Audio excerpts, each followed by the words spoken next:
सो hey guys, स्वागत है आप सभी का एक और नई वीडियो में। आज मैं आप सभी के लिए एक बार फिर से लेकर आ गया हूँ सब्सक्राइबर्स के द्वारा भेजी हुई कुछ बेहद ज़्यादा खौफनाक कहानियाँ लेकर।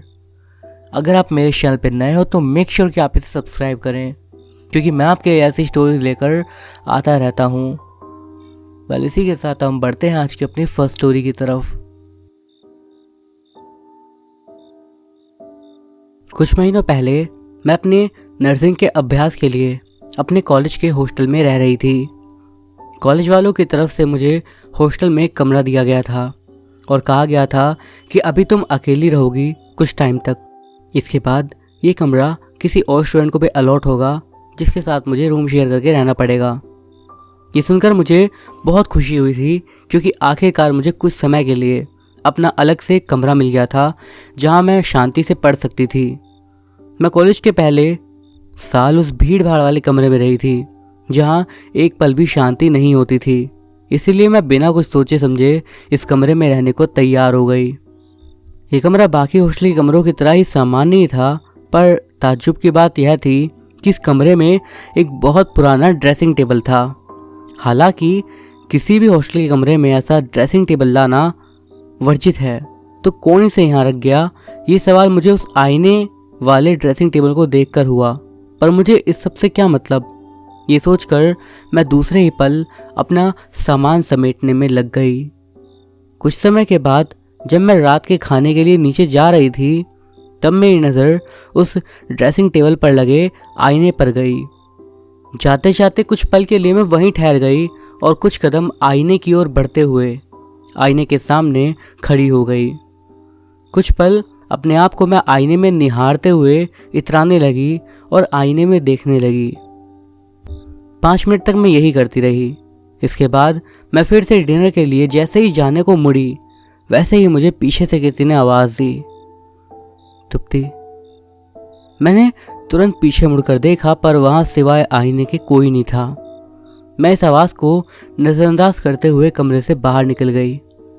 आधे घंटे के बाद मैं फिर से अपने कमरे में लौटकर टेबल पर बैठकर पढ़ाई करने लगी। पढ़ाई करते करते मुझे 2 घंटे हो गए थे, इसलिए मैं थककर अपना सिर टेबल पर लगाकर आराम करने लगी। और उसी समय मुझे ऐसा लगा कि मेरे ठीक कोई पीछे खड़ा हुआ है। मैं धीरे धीरे अपना सर उठाते हुए जैसे ही पीछे मुड़ी तो वहाँ पर कोई भी नहीं था, पर जो ड्रेसिंग टेबल था उसका दरवाज़ा खुला हुआ था। हालांकि सुबह मैंने इसे बंद देखा था। इतना सोचते ही मैं उठकर वो दरवाज़ा बंद करने चल पड़ी। ड्रेसिंग टेबल के अंदर 4 से 5 ड्रॉअर बने हुए थे और पूरी तरह वहाँ पर धूल जमी हुई थी। कल मैं अपना कोई सामान वहाँ रखूँगी, ये सोचकर मैंने जैसे ही दरवाज़ा बंद करा, तभी आईने में मुझे मेरे ठीक पीछे एक लड़की खड़ी दिखाई दी। उसका चेहरा मैं नहीं देख पाई, क्योंकि मैं तुरंत ही पीछे मुड़ गई थी। लेकिन जब मैं पीछे मुड़ी तो वहाँ पर कोई भी नहीं था, इसलिए मैं फिर से आईने में देखने लगी, पर अब मुझे मेरे पीछे कोई भी दिखाई नहीं दे रहा था।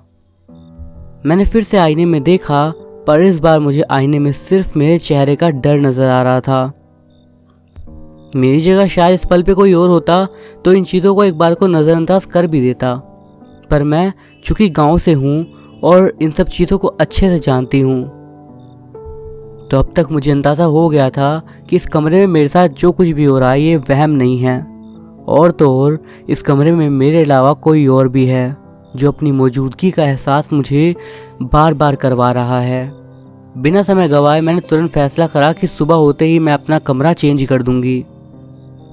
इतना सोचते हुए मैं अपने बिस्तर पर लेट गई और भगवान का नाम लेके सो गई।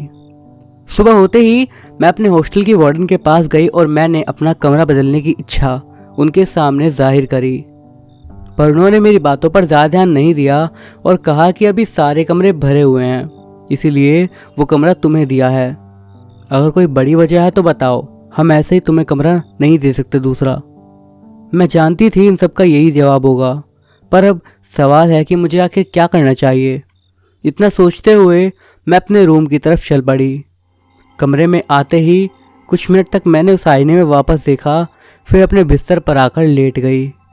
जैसे ही मैंने अपना सर तकिए पर रखा, वैसे ही मैंने देखा एक लड़की उस आईने से निकलते हुए कमरे के बाहर चली जाती है, वो भी बिना दरवाज़ा खोले। ये सब देखकर मैं हैरान रह गई और चुपचाप अपनी चादर सर पर ओढ़कर सोने की कोशिश करने लगी। डर के मारे मैं पूरी रात जागती रही और सुबह होने का इंतज़ार करती रही। जैसे ही सुबह हुई मैं फिर से हॉस्टल की वार्डन के पास गई और उनसे रिक्वेस्ट करी कि प्लीज़ मुझे कोई और कमरा दे दो।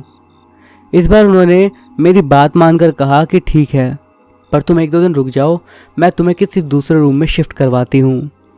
इस बात से मुझे कोई ज़्यादा खुशी नहीं हुई, पर मेरे मन में एक आशा जाग गई कि बस 1-2 दिन मुझे वहाँ पर बिताने होंगे, उसके बाद मेरा उस मुसीबत से छुटकारा हो जाएगा। इस दौरान मैंने तय करा कि मैं अपने कमरे में बहुत कम रहा करूँगी और रात होने पर ही अपने कमरे में आऊँगी। मैंने ठीक यही करा। ऐसा करते हुए बस मुझे एक ही दिन हुआ था कि अगले दिन जब मैं कॉलेज से अपने कमरे में आई तो मैंने देखा कि मेरा सामान इधर उधर बिखरा हुआ था, साथ ही उस ड्रेसिंग टेबल का दरवाज़ा भी खुला हुआ था। ये सब किसने किया होगा, ऐसा सोचते हुए मैं सो गई। फिर इसके अगली रात मैं रोज़ की तरह अपने बिस्तर पर सर पर चादर डालकर सोने लगी। वैसे ही जैसे मैं सोई मुझे किसी के बुदबुदाने की आवाज़ आई। ध्यान से सुनने पर पता लगा कि वो आवाज़ ठीक मेरे पैरों के पास से आ रही है। डर के मारे मेरे दिल की धड़कनें बढ़ गई थी। तभी किसी ने मेरी चादर को हल्के से खींचा और मैंने ये महसूस करा। फिर तुरंत मैं अपनी चादर सर से लेकर पैर तक दबाकर अपनी आंखें बंद करके सोने की कोशिश करने लगी। मैं जानती थी कि जो भी मेरे कमरे में मेरे अलावा है वो मुझे डराने की कोशिश कर रहा है, और अगर मैं ज़्यादा डरने लगी तो ये मुझे और भी डराएगा। इसीलिए मैंने अपने मन को इन सब से भटकाने के लिए अपनी माँ की बातों को याद करने लगी कि तभी मेरी चादर को फिर से किसी ने ज़ोर से खींचा और मैं तुरंत ही बिस्तर से उठ गई और चारों तरफ देखने लगी। तब मैंने एक राहत की सांस ली, पर इतना तो मुझे पता ही था कि मैं चाहे किसी को देख नहीं पा रही हूँ, इस कमरे में कोई ना कोई तो ज़रूर है जो मुझे देख रहा है। अगर यहाँ मैंने किसी से कहा तो सब मुझ पर हंसेंगे या मेरी बात पर यकीन नहीं करेंगे। जब तक मुझे दूसरा कमरा नहीं मिल जाता तब तक मुझे यहीं रहना होगा, चाहे मेरे साथ कुछ भी हो। यही सब सोचकर मैं खड़ी होकर इधर उधर घूमने लगी और फिर वापस बिस्तर पर लेटी और आंखें बंद कर एक गहरी सांस लेते हुए मैंने कहा, जो कोई भी मेरे साथ इस कमरे में है, मैं चाहती हूँ कि वो मुझे यहाँ पर शांति से रहने दे और खुद भी यहाँ शांति से रहे। इतना कहते हुए मैंने अपनी आंखों को धीरे से खोला। तभी उस आईने में मुझे फिर से वो लड़की दिखाई दी, पर अब वो शांत होकर मुझे देखे जा रही थी। मैंने अपनी मुट्ठी को कस के बंद करा हुआ था कि अगर वो लड़की एक कदम भी आगे बढ़ाएगी तो मैं तुरंत इस कमरे से भाग जाऊंगी। पर ऐसा कुछ भी नहीं हुआ। कमरे में एक अजीब सी शांति छा गई और आईने में एक धुंध सी पसर गई और अब वो लड़की मुझे आईने में नहीं दिख रही थी। इसी के साथ मैंने आंखें बंद कर ली और अपनी माँ को याद करने लगी। इस वजह से मुझे थोड़ी हिम्मत आई। मेरी माँ ने ही मुझसे कहा था कि ये सब चीज़ें हमारे साथ तब होती हैं जब हम उनके रास्ते में खड़े होते हैं, इसलिए जब भी ऐसा हो तो उन्हें ऐसा कह देने से कई बार वो चीज़ें हमें परेशान करना बंद कर देती हैं। अगले ही दिन मैंने वो कमरा खाली कर दिया क्योंकि मैं नहीं जानती थी कि आगे मेरे साथ वहाँ कुछ अच्छा होता या बुरा। हालांकि मैंने इस घटना के बारे में किसी को भी नहीं बताया।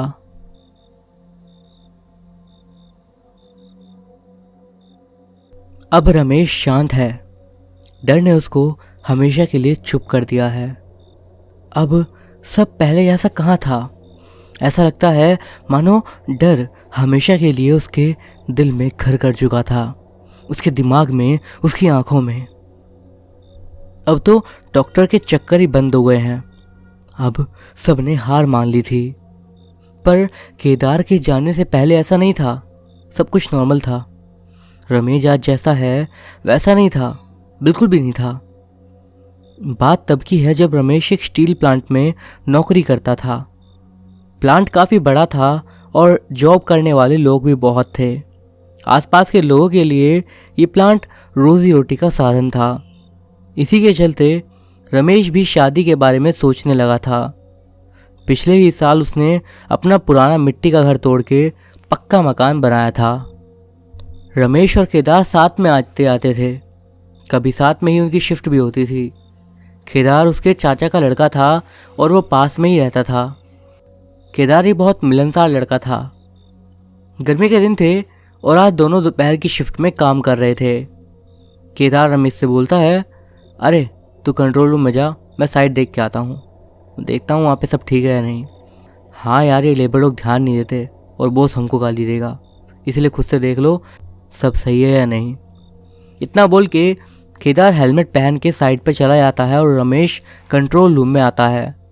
रमेश के कंट्रोल रूम में पहुंचते ही वहाँ मिश्रा जी भी आ जाते हैं। मिश्रा जी केदार और रमेश के सीनियर हैं, पर रहते दोस्तों की तरह हैं। अरे बाबू रमेश, पहले मिठाई खाओ यार। मिश्रा जी मिठाई का डब्बा खोलते हुए कहते हैं, क्या बात है मिश्रा जी, बहुत खुश हो, लॉटरी लगी क्या? अरे बाबू, मेरी गुड़िया है ना, क्लास में फर्स्ट आई है, कहती है डॉक्टर बनेगी, इसलिए मैं भी बहुत खुश हूँ। बातों में दोनों इतने गुम हो जाते हैं कि स्क्रीन पर अचानक एक बटन दब जाता है। वहाँ साइड पे केदार जहाँ खड़ा था वहाँ का गर्म डस्ट का चेम्बर खुल जाता है और डस्ट नीचे गिरती है। केदार भागता है पर डस्ट उसको अपने आगोश में ले लेती है। लोग पानी लेके दौड़ते हैं पर बहुत देर हो जाती है और केदार का पूरा शरीर गल जाता है। उसको दबे हुए डस्ट से बाहर निकालते ही उसका गला हुआ शरीर देखकर रमेश बेहोश हो जाता है। केदार की बॉडी से चमड़ी गायब थी, बस कंकाल रह गया था। ऐसे हादसे अक्सर वहाँ होते रहते थे, पर आज भी ऐसा होगा किसे पता था। इधर हॉस्पिटल में रमेश को होश आता है। मिश्रा जी और रमेश के घरवाले वहाँ होते हैं और उनको देखते ही रमेश रोने लगता है। मुझे माफ़ कर दो, माफ़ कर दो, मेरी गलती से हुआ केदार। काफ़ी दिनों तक केदार का हादसा रमेश भुला नहीं पाता और डॉक्टरों को दिखाना चालू था। हंसमुख रमेश अब गुमसुम रहने लगा था। प्लांट जाता था पर वो बात याद आती थी और डर जाता। वो अब हनुमान चालीसा पढ़ने लगा था क्योंकि नाइट शिफ्ट में उसका सामना उस जगह से होता था जहाँ वो हादसा हुआ था। हनुमान चालीसा वो अपने सीने के पास अपनी जेब में रखता था। एक दिन नाइट शिफ्ट चल रही थी और रमेश को आज शिफ्ट संभालनी थी। उसको एक ऑपरेटर का काम करना था। ऑपरेटर को रूम में रख के वो साइड पे देख रहा था। रमेश घूमते घूमते एक ऊंचे टावर पे गया। वहाँ से पूरा प्लांट दिखाई देता था। लाइट की वजह से सब कुछ साफ दिख रहा था। अचानक कुछ हिला। रमेश संभला तो फिर से हिलना चालू हो गया। उसे देख के विश्वास नहीं हुआ, पर इतने बड़े लोहे के पोल हिल रहे थे। ना हवा थी ना भूकंप। रमेश दौड़ता हुआ नीचे आया और सब वाकया अपने साथी को बताया तो वो हंसने लगा और डर के मारे रमेश रात भर साइट पे फिर गया ही नहीं। दूसरे दिन भी उसकी नाइट शिफ्ट थी। आज साइट पे क्लीनिंग चल रही थी। पूर्णिमा की रात थी और चांद खुल के निकला हुआ था। रात का कोई 1 बजा होगा और इस वक्त टी ब्रेक होता है, पर आज मैनेजर ने ब्रेक बाद में लेने के लिए बोला था सबको। अचानक अजीब सी आवाज़ आई और वहाँ कल लोहे का ढांचा हिल गया और देखते ही देखते वो लोहे का ढांचा लेबर के ऊपर गिर गया और 4 लोग उसके नीचे दब गए। सभी की मौत हो गई।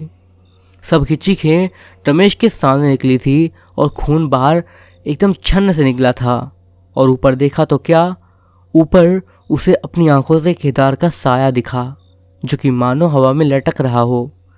देखकर रमेश की जुमा सूख गई और वो हिल भी ना पाया। केदार की प्रेत आत्मा का चेहरा देखकर उसका खून जम गया था। केदार की आत्मा ने जोर से चीख निकाली और ऐसा लगा मानो उसके कान फट जाएंगे। जोर जोर से हवा चलने लगी पर दिख कुछ भी नहीं रहा था। ऐसा लग रहा था कि आज सबका अंत आ गया है। इतने में मिश्रा जी आ गए वहाँ पर। वो भी शिफ्ट में ही थे आज। अब केदार की आत्मा ने अपना रुख मिश्रा जी की तरफ मोड़ा। मिश्रा जी कुछ करते कि उनके ऊपर बड़ा सा लोहे का रॉड आके लगा और वो वहीं पर ख़त्म हो गए। उनके खून से रमेश पूरा गीला हो चुका था। इतने में वहाँ पर सिक्योरिटी वाले आ गए। खूनी मंजर देखकर उनकी भी सांसें रुक गई और उन्होंने रमेश को वहाँ से उठाया और उसे अंदर ले गए। बाद में वहाँ पर पुलिस पहुँची। केदार की रूह अब लोगों को मारने लगी थी। वो बहुत गुस्से में था। उस रात शायद रमेश का नंबर था पर वो किसी तरह बच गया और मरे बेचारे लेबर। मौत का साया अभी भी सब पर मंडरा रहा था। रमेश को अब दूसरे दिन होश आया तो खुद को उसने दोबारा हॉस्पिटल में पाया। अब रमेश काम पे ज़्यादा नहीं जाता था। उसकी डर के मारे नींद उड़ गई थी और प्लांट में भी अब रोज़ रोज़ कुछ न कुछ हादसा होने लगा। केदार की रूह किसी को चैन से रहने नहीं दे रही थी। मिश्रा जी को भी उसने नहीं छोड़ा, क्योंकि शायद वो सबको अपनी मौत का जिम्मेदार मानती थी। अब प्लांट बंद है। सुना है वहाँ पर हवन चल रहा था। पूरा 9 दिन चला पूजा पाठ, पर उसके बाद भी काम ना हो सका। कुछ दिन बाद ही मालिक की अचानक मौत हो गई और लोगों का कहना है कि उसको भी केदार की रूह ने मारा है। हालांकि कुछ सुराग अब तक हाथ नहीं लगा। रमेश अब पागल सा हो चुका है, कुछ बोलता नहीं। डर हमेशा उसकी आंखों में होता है, मानो उसने खुद की मौत देखी हो।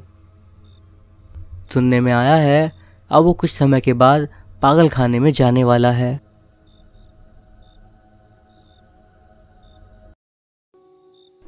मेरा नाम मनीष है और मैं कोलकाता का रहने वाला हूँ। ये घटना जो मैं आपको बताने जा रहा हूँ ये आज से यही कोई 6-7 साल पहले की है। ये घटना दरअसल मेरे चाचा के परिवार के साथ हुई है, या सीधे शब्दों में कहूँ तो मेरे चाचा के साथ ही हुई है। मेरे चाचा जो कि एक काफ़ी ज़्यादा बड़े जुआरी आदमी थे। ये घटना उनकी है। एक वक्त था जब वो एक अच्छी जगह पर जॉब करते थे, बट अपने लत के चक्कर में उनकी वो जॉब उनसे चली गई। उसके बाद उन्होंने कभी भी दोबारा काम ढूंढने की कोशिश नहीं करी, या फिर कोशिश करी भी तो उन्हें दोबारा काम नहीं मिल पाया। इसके बाद वो फुल टाइम एक तरीके से जुआरी ही बन गए थे और वो जुए में हर चीज़ दांव पे लगाते और ज़्यादातर वो हमेशा हारते ही रहते थे। मेरी चाची इस बात से काफ़ी ज़्यादा परेशान थी। मेरे पापा के कुल मिला के 3 भाई और हैं, जिनमें से वो सबसे ज़्यादा छोटे थे। उनके सारे भाई यानी कि मेरे चाचा ताऊ सब लोग उन्हें काफ़ी समझाते, पर वो 2-3 दिन ये सब छोड़ते और उसके बाद वापस से इसी सब के चक्कर में पड़ जाते, जिसके कारण उनकी बाकी के रिश्तेदारों से भी बातचीत लगभग ख़त्म ही हो गई थी उस टाइम तक। तो ऐसे ही एक दिन ऐसा आया जब वो रात के समय घर नहीं लौटे। पर ये कोई नई बात नहीं थी, वो अक्सर ही ऐसा करते थे और 2-3 दिन तक गायब रहते थे और उसके बाद घर आते थे। तो चाची इस बात पर उतना ज़्यादा परेशान अब नहीं होती थी जितना वो शुरू में हुआ करती थी। वो यही सोचती थी कि वो कहीं ना कहीं होंगे और या तो जुआ खेल रहे होंगे या कहीं शराब पीकर पड़े होंगे। उन्होंने भी अपनी लाइफ में काफ़ी कुछ देखा था जो कि उन्हें नहीं देखना चाहिए था, पर किस्मत किसी को कुछ भी दिखवा सकती है। खैर, अगले 2 दिन तक चाचा घर वापस नहीं लौटे, पर उसके बाद तीसरी रात को चाचा एकदम से घर आ गए। चाची सोच रही थी कि शायद वो अपने सारे पैसे हार चुके होंगे या फिर से किसी से कर्जा लेकर भागे होंगे, इसीलिए वो अब घर लौटे हैं। पर जब चाचा ने उनसे बोला तो बिल्कुल हैरान रह गई, क्योंकि चाचा ने ज़्यादा कुछ ना बोलते हुए सीधा अपनी जेब से 2-2 हज़ार के नोट की गड्डी निकालना शुरू कर दिया। और ये लगभग 4-5 गड्डी थी जिनमें काफ़ी सारे नोट थे, जो कि मोटी मोटी नोटों की गड्डियाँ थी। ये देखकर चाची एकदम हैरान हो गई और उन्हें इस बात का पता चला कि इस बार वो अपने जुए में जीत गए हैं। और ये कोई छोटी मोटी जीत नहीं थी, बल्कि वो काफ़ी बड़ी रकम जीते थे। वो लगभग इन 2 दिनों के बीच में 90 लाख रुपए जीत चुके थे। पहली बार ये सब कुछ देखकर चाची भी काफ़ी ज़्यादा खुश हो गई। फिर उसके बाद उन्होंने उनके लिए खाना वगैरह का इंतज़ाम करा और जब खाना वगैरह सब खाकर वो बेड पर लेटे और सोने को हुए, उस टाइम पर चाची ने उनसे पूछा कि आखिर मुझे ये बताओ कि तुमने ऐसा कैसा करा और कौन से खेल में ऐसे तुमने जीत लिए। तब चाचा ने बताना शुरू करा, ये कोई छोटी मोटी बात नहीं है, ये काफ़ी बड़ी बात है जो मैं तुम्हें बता रहा हूँ। परसों रात तक मैं अपने सारे पैसे हार चुका था और मुझे वो लोग उस जगह से भी निकालने वाले थे। यहाँ तक कि 2 लोग तो मुझे मारने को भी तैयार थे, क्योंकि मैंने उनसे कर्जा ले रखा था। जब मेरे पास खेलने के लिए और पैसे नहीं बचे तो मेरा उनसे झगड़ा हो गया और उन्होंने मुझे उस जगह से बाहर निकाल दिया। जब मैं बाहर आया तो बाहर वहाँ से जाते जाते मैं उनको लगातार गालियाँ दिए जा रहा था। उस समय पर अचानक से मुझे मेरे पीछे से किसी की आवाज़ आई।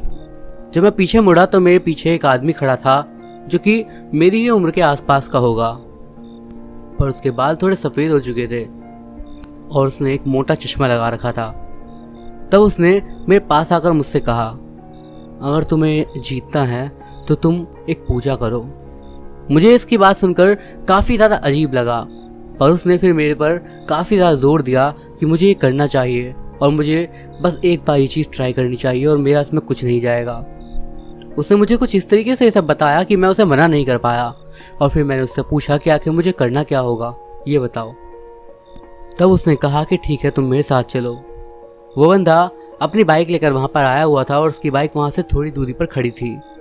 उसने फिर मुझे अपनी बाइक पर बिठाया और फिर हम लोग उस जगह से लगभग 25 किलोमीटर दूर, यही कोई शहर के बाहरी एरिया में, जहाँ पर ज़्यादातर एरिया में इंडस्ट्री टाइप का एरिया है और इसके अलावा बस पेड़ वगैरह ही हैं, मान लीजिए थोड़ा जंगल टाइप का एरिया। उस जगह पर वो मुझे ले गया। मुझे भी थोड़ा वहाँ पर जाने में अजीब सा लग रहा था। तब एक जगह पर रोड के साइड में उसने बाइक रोक दी और उसके बाद हम दोनों पैदल अंदर की तरफ जाने लगे। तब एक जगह पे जहाँ पर थोड़ा खुला सा मैदान आया, वहाँ पर मैंने देखा कि सामने की तरफ एक बड़ी सी मूर्ति सी रखी हुई थी और उस मूर्ति के मुंह को कपड़े से ढका गया था। तब उसने मुझसे कहा कि मुझे यहीं पर पूजा करनी है और मुझे इस पूजा में अपने थोड़े से बाल, अपना थोड़ा सा खून और अपने कपड़े का थोड़ा सा हिस्सा फाड़कर चढ़ाना होगा। ये सब सुनकर मुझे बहुत ज़्यादा अजीब लगा, पर फिर भी क्योंकि मेरे पास खोने को कुछ था ही नहीं, तो मैं बस हर चीज़ ट्राई कर लेना चाहता था कि क्या पता ये चीज़ ऐसे ही काम कर जाए। मैंने उसकी बात मान ली और जैसे जैसे उसने कहा था वैसे वैसे मैंने अपने बाल, कपड़े और खून को उस जगह पर गिराया और वहाँ पर बैठ के कामना करने लगा कि आज के बाद मैं जो भी जुआ खेलूँ, जहाँ पर भी पैसा लगाऊँ, मैं वहाँ से हमेशा जीत कर आऊँ।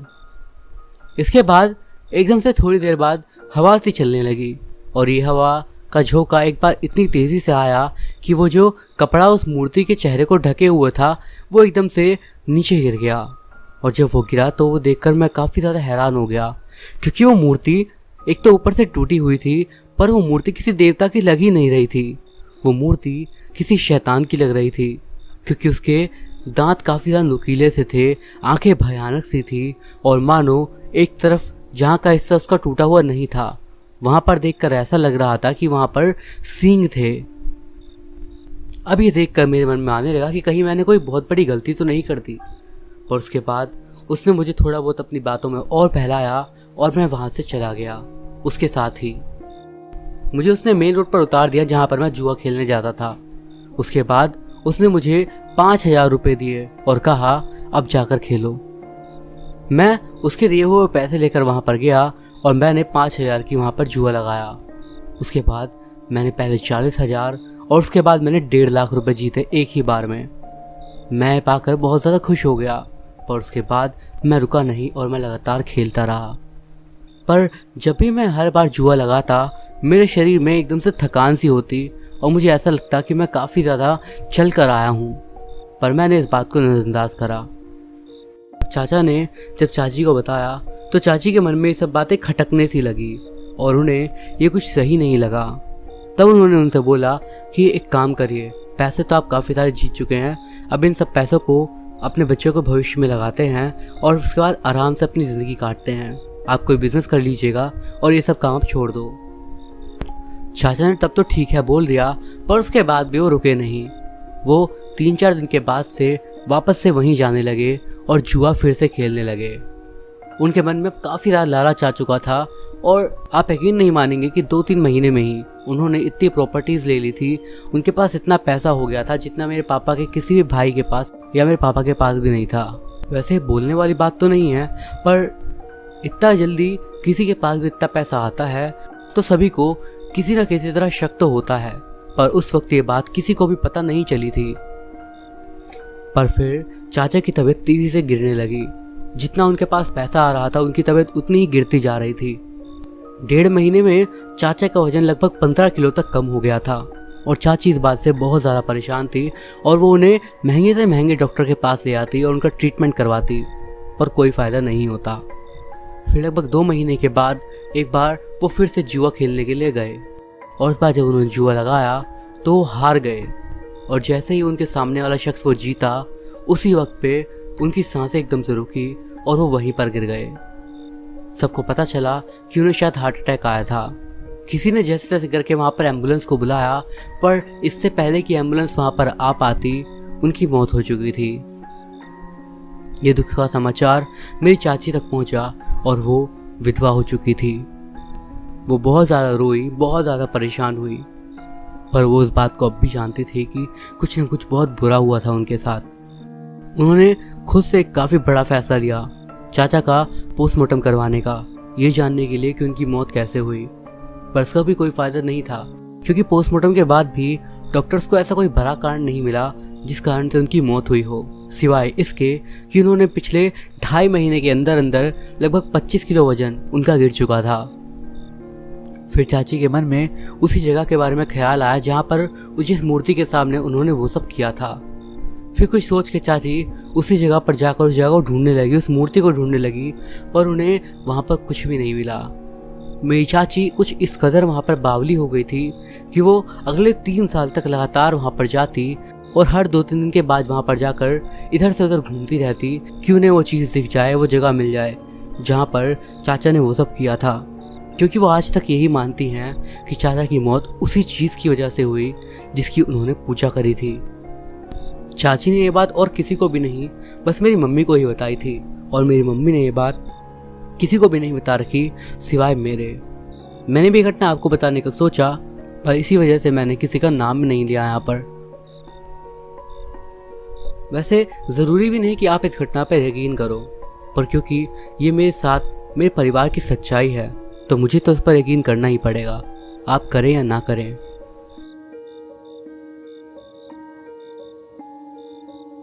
यह से 20 साल पहले की बात है। हमेशा की तरह सोनाली कोचिंग जाने के लिए घर से निकली थी। रास्ते में उसने देखा 2 लड़के उसका रास्ता रोके खड़े हैं। सोनाली उन लड़कों को अच्छी तरह से जानती थी। वो हमेशा उसको आते जाते परेशान करते रहते थे। न केवल उसको बल्कि कॉलोनी की किसी भी लड़की को उन्होंने नहीं छोड़ा होगा। दोनों ही एक नंबर के लफंगे थे और कॉलोनी की लड़कियों को आते जाते छेड़ते रहते थे। कॉलोनी की सभी लड़कियां उनकी छिटाकशी से परेशान थी। एक लड़का लगभग 20 साल का था, सोनाली को लगातार घूरे जा रहा था। सोनाली रास्ता रोके जाने से आग बबूला थी। उसने गुस्से से बोला, हट जा बंटी मेरे रास्ते से। आज तो सोनू तुझे बताना ही होगा, तुझे बहुत पसंद करता हूँ, तू जानती है। बोलते हुए बंटी सोनाली के पास आ गया था। सोनाली पहले से ही गुस्सा थी। बहुत दिनों से वो उनको नज़रअंदाज कर रही थी, लेकिन उसने सोचा अब इनको सबक सिखाना ही होगा। उसने मन ही मन सोचा। बंटी की बात सुनकर उसे और गुस्सा आ गया और बंटी को उसने घूर कर गुस्से से देखा।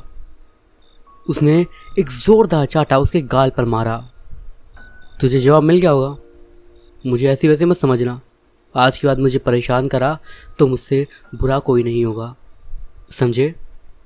सोनाली ने उसको गुस्से से देखते हुए कहा, लेकिन सोनाली की बातों का बंटी पर कोई असर नहीं हुआ।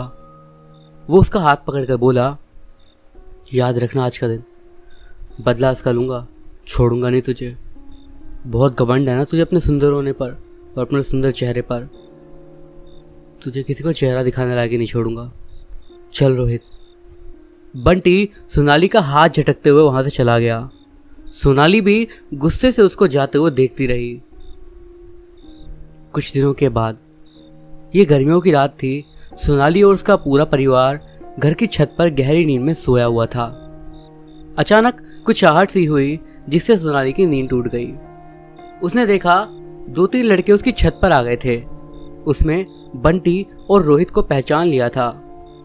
उसको देखकर वो घबरा गई और अभी कुछ करने का सोच ही रही थी कि बंटी ने एकदम से उसकी आंखों में कुछ डाल दिया। सोनाली को लग रहा था जैसे किसी ने उसे आग की भट्टी में डाल दिया हो। वो दर्द के कारण चीखने लगी। उसकी चीखें वातावरण में गूंजने लगी। शोर सुनकर सोनाली के घर के सभी लोग जाग गए थे। इसको बहुत घमंड था अपनी खूबसूरती पर। बंटी चिल्लाता हुआ वहां से अपने साथियों के साथ भाग गया। सोनाली दर्द के कारण बेहोश हो गई थी और उसके माता पिता उसको जल्दी से जल्द हॉस्पिटल ले गए। उन दरिंदों ने सोनाली के ऊपर तेजाब डाला था और इसी के साथ सोनाली की आंखों की रोशनी चली गई थी और चेहरा भी बुरी तरीके से झुलस गया था। डॉक्टर ने बताया वो 70% से ज़्यादा झुलस गई थी। बड़ी मुश्किल से उसकी जान बची है। डॉक्टर्स ने सोनाली के माता पिता को इलाज के लिए सोनाली को दिल्ली एम्स ले जाने के लिए कहा। इसके बाद सोनाली की जिंदगी मानो थम सी गई थी। सबसे बड़ी चुनौती थी कि इलाज के लिए पैसा कहाँ से आएगा। उसके पिता एक मिल में सिक्योरिटी गार्ड थे। सोनाली को बचाने के लिए पिताजी ने अपनी ज़मीन और घर के गहने तक बेच दिए थे, लेकिन वो पैसे भी अब खत्म हो चुके थे। इलाज काफ़ी महंगा था और सोनाली का चेहरा इतना झुलस चुका था कि कई सर्जरी करवाने के बाद भी अब भी उसे कई और सर्जरीज की ज़रूरत थी। खूबसूरत और प्यारी सी सोनाली को जिसने पहले देखा हो, उसके लिए सोनाली को अब पहचानना मुश्किल था। उधर कोर्ट में सोनाली के केस की 3 साल तक सुनवाई चलती रही। घर में जो भी बची कुची संपत्ति या पैसे थे वो कानूनी कार्रवाई में चले गए। जिला कोर्ट से उन लड़कों को अंततः 9 साल की सज़ा मिली, लेकिन सोनाली के लिए वो सदमे भरा दिन था जब उसे पता चला कि अभियुक्तों को हाई कोर्ट से जमानत मिल गई है। सोनाली का परिवार बुरी तरह से टूट चुका था। थक हार कर उन्होंने राष्ट्रपति के समक्ष सोनाली को इच्छा मृत्यु देने के लिए गुहार लगाई थी। मामले को बढ़ते हुए देखकर जब प्रशासन के अधिकारी सोनाली से मिले तो सोनाली का दर्द बाहर आ गया। वो बोली, कितने साल तक मैं मदद के लिए प्रशासन से गुहार लगाती रहूंगी, पर आज तक किसी ने मेरी बात नहीं सुनी। अगर सरकार मेरी मदद नहीं कर सकती तो मुझे इच्छा मृत्यु की इजाज़त दी जाए। हम लोग बहुत गरीब हैं, इतना महंगा और तकलीफदेह इलाज में नहीं झेल सकती, और ऊपर से कोर्ट कचहरी का चक्कर, कोर्ट का खर्च। अब हमारे पास कुछ नहीं बचा है। मेरे पिता, उन्होंने बची कुछ ज़मीन और जेवर बेच दिए हैं। हर दिन किश्तों से मरने से अच्छा है एक ही बार में मर जाऊं। जिन्होंने मेरी ज़िंदगी बर्बाद की, उनको जेल से बाहर निकालने के लिए जो फैसला आया है, मेरे लिए वो तेज़ाब से मिले जख्म से भी ज़्यादा गहरा है। मुझे न्याय नहीं मिल रहा, इसलिए मुझे इच्छा मृत्यु दे दी जाए। सोनाली की हिम्मत अब जवाब दे चुकी थी। अधिकारी टका सा मुंह लेकर वापस आ गए। सोनाली जिंदगी से मायूस हो चुकी थी। उसके माता पिता भी उसका महंगा इलाज करवाने में सक्षम नहीं थे। सोनाली के दोस्तों ने उसकी आर्थिक मदद के लिए सोशल मीडिया का सहारा लिया। फिर एक दिन सोनाली के लिए बड़ी उम्मीद लेकर आया। उस दिन एक व्यक्ति सोनाली से मिलने के लिए हॉस्पिटल आया था। मेरा नाम शेखर है। सोशल मीडिया पर ऑनलाइन डोनेशन पेज पर आपके बारे में जानकारी पाने के बाद मैं यहाँ आपसे मिलने आया हूँ। मैं आपकी मदद करना चाहता हूँ, शेखर ने बताया। आपकी हिम्मत और जज्बे को मैं सलाम करता हूँ सोनाली जी। आपके साथ बहुत बुरा हुआ है, लेकिन आपको लड़ना होगा। आप जैसी कई लड़कियाँ हैं जिनकी ज़िंदगी भी बहुत मुश्किलों से भरी है। सोनाली को मानो कुछ हिम्मत से मिली। शेखर ने सोनाली की पूरी मदद करी और हमेशा उसको लड़ने की हिम्मत देता रहा। शेखर की बातों ने उस पर बहुत सकारात्मक असर डाला था। दोनों ही अब मित्र बन चुके थे। एक दिन सोनाली ने शेखर से कहा, मुझे हर समय लगता था कि सिर्फ धुआं है, जलन है और आग है। पता नहीं इस आग से कैसे निकलूंगी, लेकिन तुमने मुझे बहुत हिम्मत दी और जीने का मकसद भी दिया। मानसिक परेशानी तो थी, पर मैंने अपना मानसिक संतुलन नहीं खोया। डॉक्टर भी मुझसे कहते थे कि ऐसी स्थिति में अक्सर लड़कियां अपना मानसिक संतुलन खो देती हैं। मेरा शरीर काम नहीं कर रहा था, सुबह बंद थी पर दिमाग चल रहा था। इसी दिमाग की बदौलत मैं इस मुसीबत से निकलने का रास्ता ढूंढ रही हूँ। शेखर, हमें मेरी जैसी और भी लड़कियों की मदद करनी चाहिए, सोनाली ने शेखर से कहा। तो शेखर ने सोनाली को उस जैसी और भी लड़कियों से मिलवाया। शेखर और सोनाली उन लड़कियों के लिए प्रेरणा स्रोत बन चुके थे। सोनाली का इलाज लंबा चला और इस दौरान शेखर ने उसकी पूरी मदद करी। उसके इलाज को 7 साल से ज़्यादा हो चुके थे। एक दिन शेखर ने सोनाली से कहा, शादी करोगे मुझसे? सोनाली ने इस प्रश्न की कल्पना कभी नहीं करी थी। शादी और मुझसे? शेखर, तुम जानते भी हो क्या कह रहे हो? हाँ, मैं अच्छी तरह जानता हूँ क्या कह रहा हूँ। मैं अक्सर सोचता था कि समाज में एसिड अटैक की पीड़ितों को क्यों नहीं अपनाया जाता, लोग उनसे शादी क्यों नहीं करना चाहते। मैं तुम्हें पसंद करता हूँ और तुम्हारा जवाब चाहता हूँ। शेखर, तुमने आज मुझे याद दिलाया है कि मैं एक लड़की हूँ और मेरे भी कुछ सपने थे। मैं कॉलेज में सांस्कृतिक गतिविधियों में हिस्सा लेती थी, चाहे वो डांस हो या गाना गाना या फिर एनसीसी। भगवान ने मुझे अच्छा चेहरा दिया था। मुझे सजने संवरने का बहुत शौक़ था, जैसा हर लड़की को होता है। फिर अचानक से मेरी ज़िंदगी में इतना बड़ा बदलाव आ गया। इसे स्वीकार करना और समझौता करना इससे बहुत मुश्किल था मेरे लिए। तुम्हें भी जीने का हक है और तुम आज सब लड़कियों के लिए एक प्रेरणा हो। मान लो मैं किसी और से शादी करता, क्या ऐसा हादसा उस लड़की के साथ नहीं हो सकता था? मुझे ही कुछ हो जाए तो? लेकिन मुझे भरोसा है कि मैं और तुम वैसा ही सुंदर दाम्पत्य जीवन बिताएंगे जैसा हर कोई बिताता है। इतना भरोसा दिला सकता हूँ कि हमारी ज़िंदगी कभी दुख में नहीं जाएगी। शेखर अपने निर्णय पर अटल था। मैंने सोचा नहीं था कभी भी कि उस हादसे के बाद कभी भी मेरी शादी हो सकती है। मुझे थोड़ा समय दो इस बारे में सोचने के लिए। सोनाली ने शेखर को कुछ जवाब नहीं दिया। मैं तुम्हारे हर फैसले के साथ हूँ सोनाली। शेखर ने अपने फैसले के बारे में अपने घर वालों को बताया और पहले तो वो तैयार नहीं हुए, लेकिन शेखर की जिद के कारण उन लोगों को झुकना ही पड़ा। इसके बाद दोनों परिवारों की रजामंदी से उन दोनों का विवाह हो गया और वो साथ रहने लगे। सोनाली और शेखर का जीवन खुशियों से भर गया जब उनके जीवन में उनकी बेटी आई। सोनाली ने एक बेटी को जन्म दिया था। सोनाली के दिन और रात आजकल अपनी बेटी परी के साथ गुजर रहे थे। आज वो इस बात की खुशी मना रही थी कि उनकी बेटी 1 महीने की हो गई थी। शेखर ने सोनाली को देखा। वो अपनी बेटी को छूकर महसूस कर रही थी। क्या वो सोनाली? बहुत सुंदर अपनी परी। सोनाली ने शेखर को पूछा, कैसी दिखती है मेरी बेटी? मैं बेटी के छोटे नाजुक हाथों और चेहरों को छूकर अपने मन में एक तस्वीर बनाने की कोशिश कर रही हूँ। परी कैसे दिखती होगी? क्या मेरी बेटी का चेहरा वैसा ही होगा जैसे बचपन में उसका था? क्या उसकी आंखें मेरी जैसी होंगी या मम्मी के जैसी या पापा के जैसी? जब परी को माँ का स्पर्श मिला होगा तो नन्ही बेटी के चेहरे पर मुस्कान आती होगी। पूरी तरह स्वस्थ है आपकी परी, इसे कोई समस्या कभी नहीं होगी। मैं इसका नाम निहारिका रखूंगी। क्या हुआ अगर मैं इसका चेहरा नहीं निहार सकती? बहुत अच्छा नाम है, निहारिका। शेखर खुश होकर बोला। शेखर, मेरी शादी ससुराल वालों की मर्जी के बगैर हुई थी। हमारी कोशिशें सभी चीज़ें सही करने के लिए जारी हैं, लेकिन लोग कई तरह की बातें तो करते ही हैं। मेरे ऊपर सबसे बड़ा सवाल यही था कि क्या मेरी बेटी कभी माँ बन सकती है या नहीं, वो अपना सामान्य जीवन जी पाएगी या नहीं। शायद ऐसे लोगों को भी अपना जवाब मिल गया होगा। सोचा भी नहीं था कि मेरी शादी होगी या कभी मेरी गोद में कोई बच्चा खेलेगा। शेखर सोनाली की बात को ध्यान से सुनता रहा और फिर उसका हाथ पकड़कर बोला, लोग चाहते हैं कि शादी के लिए लड़की ISI मार्क के साथ आए कि उसका सब कुछ दुरुस्त हो। लोगों को अपनी मानसिकता बदलने की ज़रूरत है। खुद को देखो, पहले तुम भी कितनी मायूस थी। आज तुम्हारी आवाज़ में इतनी जिंदा दिली और भरोसा देख रहा हूँ। इतना भरोसा रखो तो ज़िंदगी ज़रूर बदलेगी।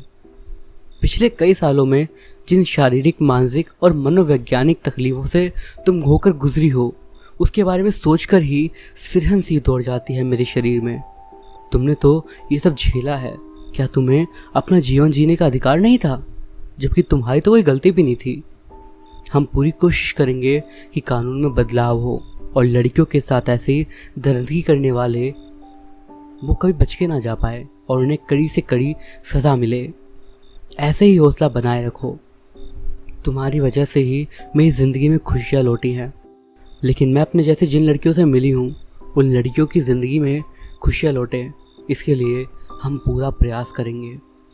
हाँ, प्रयास भी करेंगे और जीतेंगे भी, शेखर ने उत्साह से कहा। तो दोस्तों, ये थी हमारी आज की कहानियाँ। ये कहानी आपको कैसी लगी मुझे कमेंट्स के ज़रिए ज़रूर बताइएगा। वीडियो पसंद आया हो तो मेक श्योर कि आप इसे लाइक करें। इस वीडियो पे एम करते हैं 200 लाइक्स के लिए। आई होप आप इतना आराम से पूरा कर दोगे। मैं अभिषेक मिलता हूँ आपसे अगली वीडियो में कुछ और ऐसी ही स्टोरीज़ के साथ। तब तक के लिए बाय।